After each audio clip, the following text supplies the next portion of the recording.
வணக்கம். இன்றைக்கி ஒரு கதை பார்ப்போமா?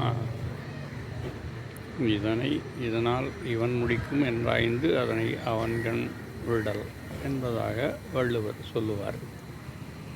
ஆக அறிவிலே தேர்ந்த அமைச்சன் அல்லது அரசன் அல்லது நீதிமான் சரியாக எதனையும் செய்வான். நீதி சொல்லுதல் எல்லாருக்கும் இயலாது என்பதாக நினைத்து கரிகாலன் குழந்தையாக இருந்தபோதே அரச பதவியை ஏற்றான். ஆகவே அவனால் நீதி சொல்ல இயலாது என்பதாக நினைத்தார்கள். அப்பொழுது அவன் நரைமுடி தரித்து வந்து நீதிக்கை எளிதாக தீர்த்து வைத்தான். ஊர் ரெண்டு விட்டால் எத்தனைக்கு கொண்டாட்டங்கிறது போல் மக்கள் சாதி மதம் கட்சி அப்படின்னு பல வகையாக பகை பாராட்டிக்கிட்டு சண்டை போட்டுக்கிட்டே இருந்தாங்கன்னாக்கா தீயவர்களுக்கு தான் கொண்டாட்டம். தவறான நீதி சொல்லி எல்லாத்தையும் பிடிக்கிற ஆட்களும் உண்டு. 2 பூனைகள் ஒரு அப்பத்தை பிரித்து தருவதில் சாப்பிடுவதில் சண்டையிட்டு கொண்டு ஒரு குரங்கிடம் சென்றன.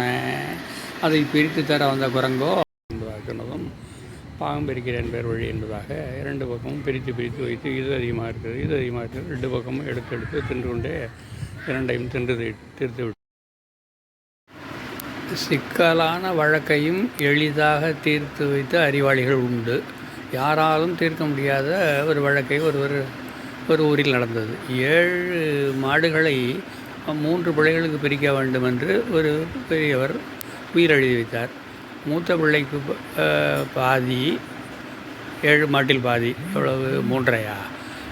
பிறகு அதில் பாதி அடுத்த மகளுக்கு, பிறகு அதில் பாதி அடுத்த மகளுக்கு என்று 3. 7ல் பாதின்னா 3.5 பாதினாக்கா 1.25 பாதினாக்கா 3/4 இறக்கா. ஐயோ எப்படி பிரிக்கிறது? என்ன வெட்டியாக பிரிக்க முடியும்? எந்த பெரியவர்களாலேயும் அந்த தீர்வு ஒன்றும் சொல்ல முடியல. ஊரவையினர் தடுமாறினாங்க. அப்போ ஒரு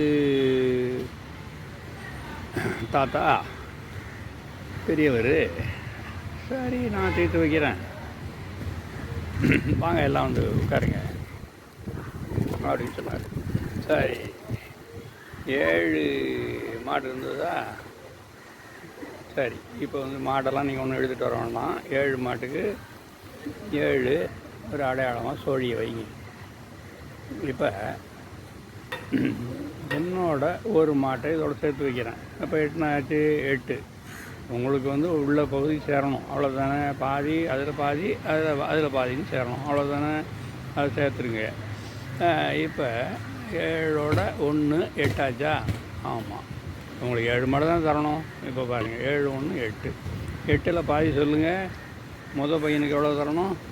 8ல் பாதி 4. முடிஞ்சு போச்சா? சரி, அடுத்த மகளுக்கு எவ்வளோ தரணும்? அதில் பாதி எவ்வளவு? 4ல் பாதி 2. சரி ஆச்சா? 4 2 6. இன்னும் 1 மாடு இருக்கா? இந்த 2 மாடு அதில் பாதி எவ்வளவு? 1 மாடு. இப்போ 4 2 6, 6 1 7 ஆச்சா? இப்போ 1 மாடு மிஞ்சி இருக்குதா?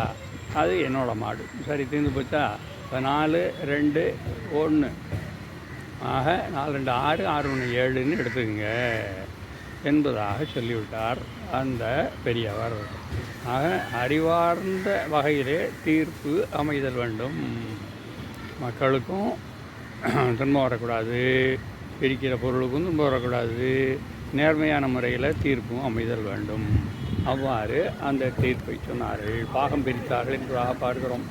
இதில் இன்னொரு செய்தி சொல்கிறேன். பாகம் பிரித்தல் என்பது பிரிவினைன்னு சொல்லக்கூடிய ஒரு திரைப்படம் கூட வந்தது. ஒரு வீட்டை பிரித்து கண்ணாபின்னான்னு பிரித்து சிதைக்கிறதுங்கிறது தப்பு.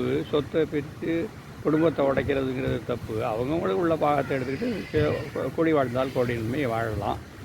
ஆக அப்படி பிரித்து வாழ்வது தான் சிறப்பு.